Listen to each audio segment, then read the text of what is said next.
So welcome to the second part of this Pacific Hurricane Season Outlook video for the month of April 2015. And hope you guys enjoy this video. And now let's get to the meat of it. Now that I got the El Nino / westerly wind burst crap out of the way, let's get right to it. This Eastern Pacific hurricane season is set to be very active. First and foremost, the Pacific Decadal Oscillation is at record levels. I don't have data charts to show you in this video, so you just have to trust me on this one. The PDO is at record levels, and the PDO is pretty much that a ton of warm water, of warm water off the Pacific coast that extends all the way from Baja California to Alaska. And it switches phase every 10 to 20 or 30 years, and right now it appears that we are in the beginning of a warm phase again. We were in a cool phase for a long time. Looks like the Pacific Decadal Oscillation has returned back to its warm phase form.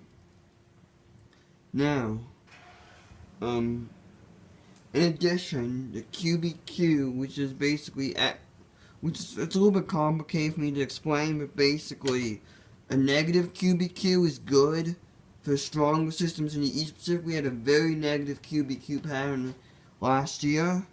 This year, the QBQ pattern isn't as negative, so it's more positive. That favor more systems overall, but slightly fewer quality.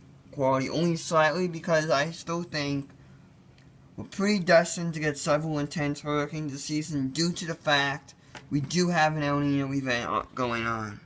And that alone,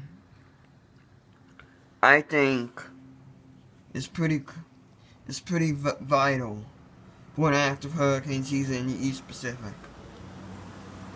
In addition,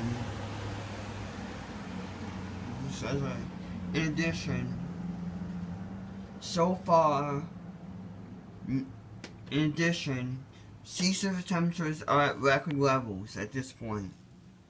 And I'll show you a graph of that in a second. Well, not a graph, but the chart of the sea surface temperatures. They're at record levels for the first 3 months.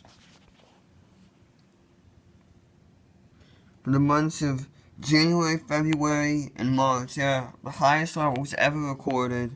Even though I think,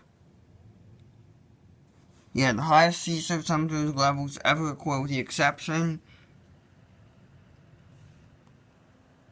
Actually, no. For all 3 months, they were the highest levels. The sea surface temperatures are at the highest level ever recorded, which is very good, because obviously warm water means more storms. And the more storms we have, the more active the season is. Here's the next look at the sea surface temperature graph. Here's the warm PDO signal that I'm talking about. That I was talking about earlier. It's definitely in full force now. The sea surface temperatures remain pretty warm off of near Hawaii into the Central Pacific. Maybe not at the insane levels.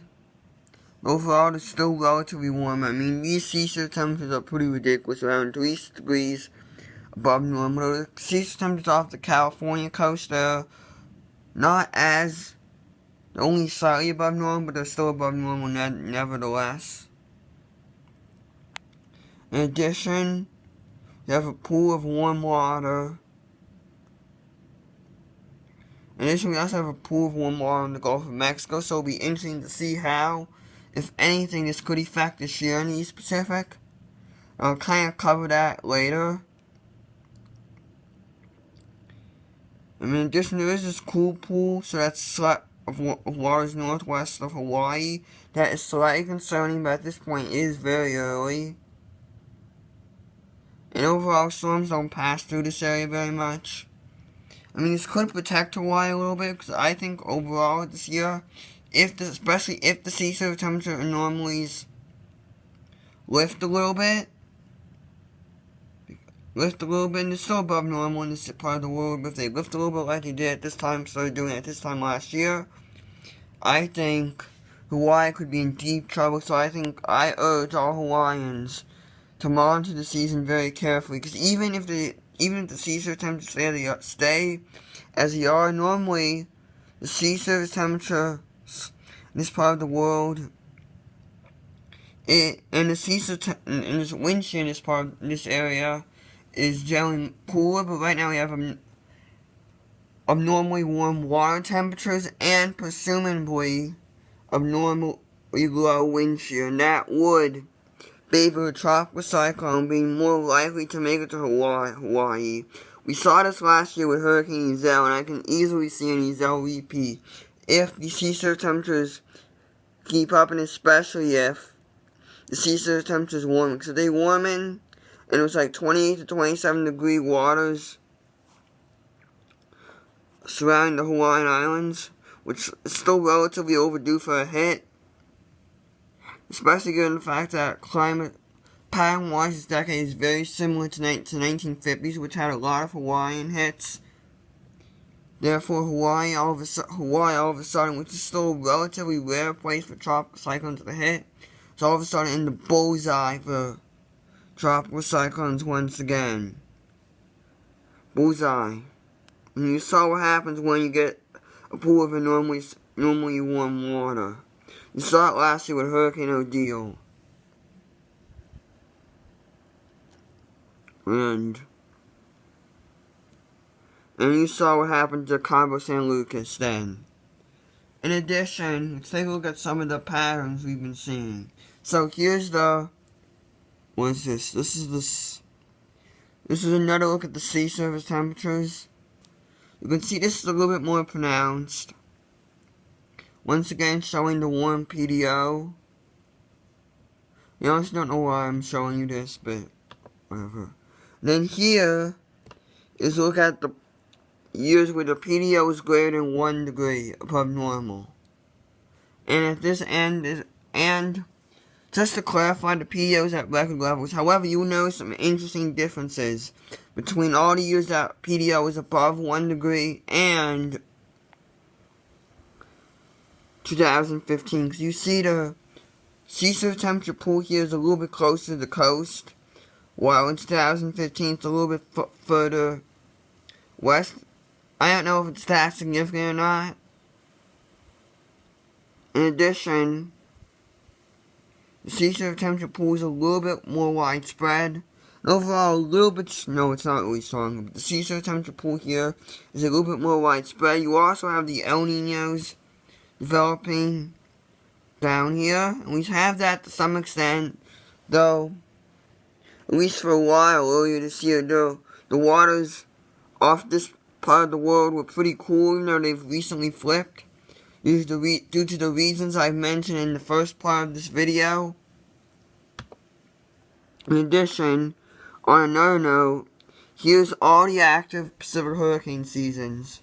Oh yeah, I wanted to show you another thing. You know how I noted that the sea surface temperatures are normally warm in the Gulf of Mexico this year? Well, in most warm PDO years they're normally cool. I don't know if this is going to be significant or not, or it's going to have a significant effect on the Pacific hurricane season, but it's worth noting. In addition, here's the sea level pressures. You see it below normal pressures, and this is amongst the active group, which is pretty much all the active Pacific hurricane seasons, which are 2014, 1983, 1985, and a few other years. I think 1997 was here. And in the past, you can see, generally, even though I didn't show it on here, generally these years also feature a cold northeast winter, which 2014 to 15 had to some extent. So you can see that 2015 could hold true to that trend of cold northeast winter equals active Pacific hurricane season, and if 2015 holds true to that trend, so be it. And I think there's a decent chance it will, But I will say that the media probably overhyped this 2014-15 winter a little bit. As for a while in December and January, it was relatively warm out here in the Northeast.